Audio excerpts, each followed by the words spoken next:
Assalamualaikum warahmatullahi wabarakatuh. Perkenalkan, nama saya Nasira Ayasari dengan NIM 2005900 dari kelas 2A PG PAUD. Di sini saya akan menjelaskan mata kuliah perkembangan sosial, emosional, agama, spiritual, anak usia dini. Saya akan menjelaskan pertemuan yang ke-9, yaitu fase perkembangan akhir masa kanak-kanak, yang akan saya tampilkan di samping. Anak belajar dari kehidupannya.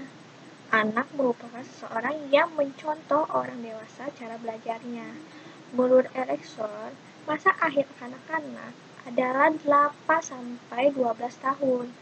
Adalah masa konsep diri anak, yaitu masa identitas atau masa kebingungan identitas.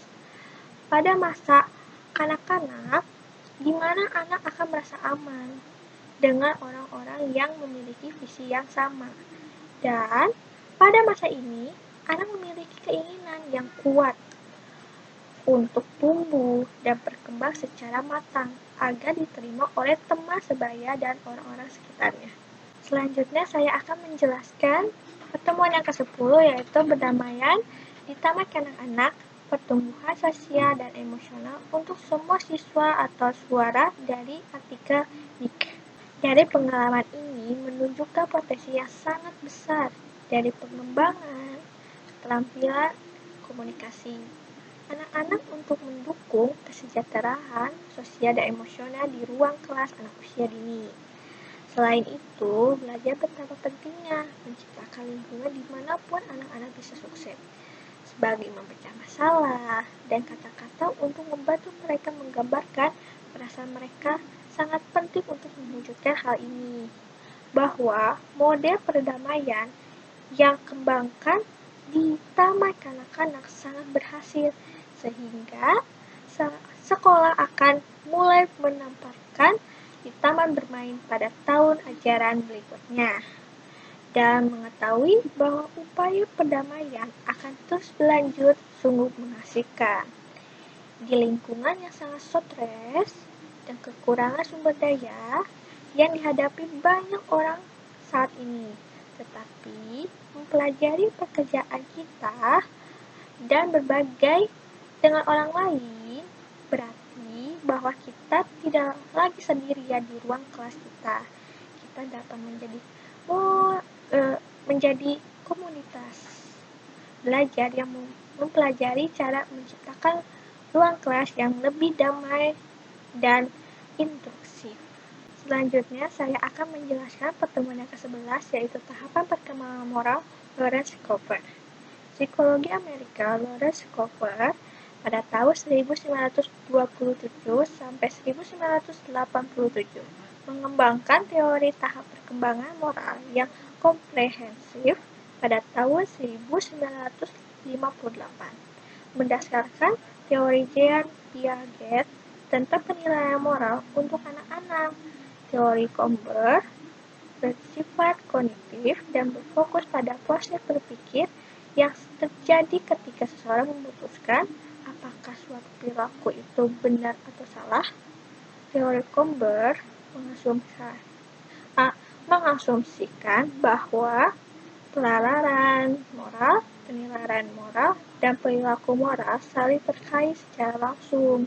Namun, Lassie dan Rothman menyimpulkan bahwa meskipun penilaian moral dan perilaku moral saling berkaitan, berhubungan secara itu kurang langsung dan jauh lebih komplit daripada asumsi Cooper. Secara khusus, penilaian moral dan penilaian moral tampaknya mempengaruhi perilaku moral, tetapi dalam interaksi dalam dimensi situasional dan pribadi lainnya. Selanjutnya, pertemuan yang ke-12, yaitu mengembangkan sosial emosional anak, meliputi peranan orang tua, keluarga, masyarakat, dan sekolah. Lingkungan orang tua dan keluarga, role model anak, menciptakan ayah dan ibu sebagai contoh spiritual anak. Candice Hennell, Love, ayah dan ibu harus memberikan cinta kasih terhadap anak, dan anak akan memberikan rasa trust atau kepercayaan kepada orang tuanya. Orang tuanya harus memberikan satu visi misi agar anak berkembang sesuai visual dan emosionalnya. Lingkungan masyarakat mengetahui yang ada di lingkungan. Lalu, ada 10 karakter, yaitu cinta tanah air, disiplin, jujur, tanggung jawab, kebersihan, toleransi, cinta kasih, mandiri, integritas, dan religius. Selanjutnya, pertemuan yang ke-13 yaitu pandangan Islam dalam mengembangkan moral dan agama. Anak usia dini diberi penanaman moral dan spiritual oleh orang tuanya. Pendidikan karakter untuk anak pun penting. Moral dan agama sangat wajib diperhatikan dalam masa pertumbuhan anak, yaitu membiasakan perilaku baik, berdoa sebelum melakukan sesuatu, menjaga kebersihan, saling menolong, saling menyayangi, dan sebagainya. Lalu ada 10 metode moral dan agama anak usia dini, yaitu bercerita, bernyanyi, bersair, karya wisata, kebiasaan, bermain, outdoor, bermain peran, diskusi, dan keteladanan. Yang terakhir, pertemuan yang ke-14 yaitu karakter bini.